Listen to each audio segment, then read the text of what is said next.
फिर से मैं एक बार सचिवालय शिमला पहुंची हूं।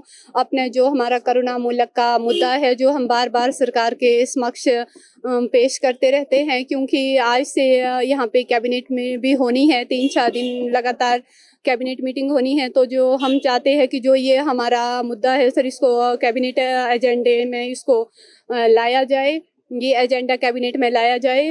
तो सर, इसी के सिलसिले में मैं आज फिर से यहाँ पे सरकार से निवेदन करने आई हूँ, मुख्यमंत्री जी से निवेदन करने आई हूँ कि महोदय कृपया हमारे लिए अब ज़्यादा समय ना लगाए। हमारे लिए जो भी पॉलिसी बनानी है, जो भी स्थायी नीति बनानी है, तो उसको जल्दी से जल्दी बनाया जाए और जो आपने हम लोगों से वादे किए थे सर, उसको धरातल पे उतारा जाए।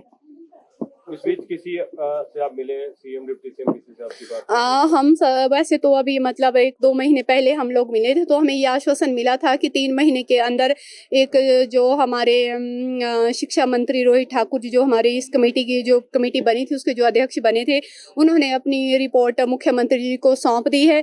तो बस अब इसमें मुख्यमंत्री जी की मुहर लगनी थी और ये कैबिनेट में जाना था ये एजेंडा, और वहाँ से अप्रूवल मिलनी थी।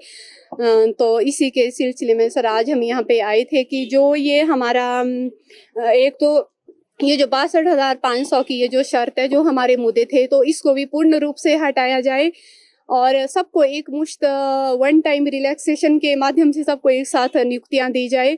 तो दूसरा सर, जो ये हमारे रिजेक्ट केस थे उसको भी कंसिडर किया जाए, उसको भी कंसिडर किया जाए और उसके लिए बहुत जल्दी स्थायी नीति बनाई जाए और इसकी जो नोटिफिकेशन होनी है उसको भी विड्रॉ किया जाए। तो सर आज हम फिर से एक बार यहाँ पे रिक्वेस्ट करने आए हैं हमारे मुख्यमंत्री से, क्योंकि सारे करुणामूलक आश्रितों की निगाहें मुख्यमंत्री पे टिकी हुई है, क्योंकि जो ये अभी कैबिनेट होनी है ये 3-4 दिन, तो इसमें बहुत ज़्यादा उम्मीदें हैं हम लोगों को कि शायद इसमें हमें कुछ पॉजिटिव मिलेगा, हमें कुछ अच्छे रिजल्ट मिलेंगे। तो इसके सिलसिले में सर आज हम एक बार फिर से सचिवालय पहुँचे हैं। कुछ करुणामूलक आश्रितों की भर्तियां भी पिछले दिनों हुई है, तो अभी कितने आप लोग रहते हैं जी ओवरेज कितने?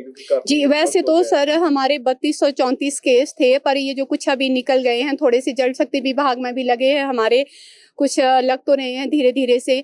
तो बाकी तो सर वैसे ओवर एज भी हो गए हैं, काफ़ी सारों की उम्र तो शायद 45 के पार भी चली गई है, अब जिसको शायद इसका लाभ नहीं मिल पाएगा। तो वही हम चाहते हैं कि सर जो भी कुछ काम जो होना है, जो भी स्थायी नीति बनी है, पॉलिसी बनी है सर, उसमें ज़्यादा टाइम नहीं लगाया जाए, उसको बहुत जल्दी ही किया जाए। और जो हमसे इन लोगों ने वादे किए थे, उप मुख्यमंत्री जी ने हर मंच से कहा था, इन्होंने हमें हर मंच से आश्वासन दिया था कि सत्ता में आते ही सबसे पहले करुणामूलक के लिए स्थायी नीति बनाई जाएगी।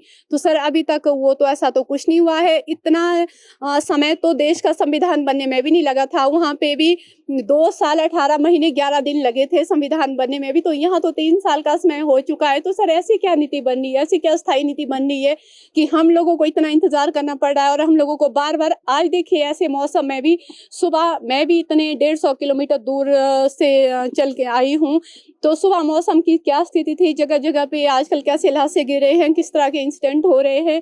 तो अगर बाई चांस भगवान न करे कुछ इन बिटवीन हो जाता है, तो सर उसके लिए कौन जिम्मेवार है? अब ये हमारी मजबूरी है कि हमें आना पड़ रहा है बार बार, क्योंकि अब संगठन ने जो जिम्मेवारी दी है तो सर वो तो अब निभानी तो पड़ेगी। तो इसी सिलसिले में आज मैं फिर से सरकार से निवेदन करने आई हूँ कि सर हमारे लिए बहुत जल्द ही स्थायी नीति बनाई जाए, अब हमसे और इंतजार ना करवाएं।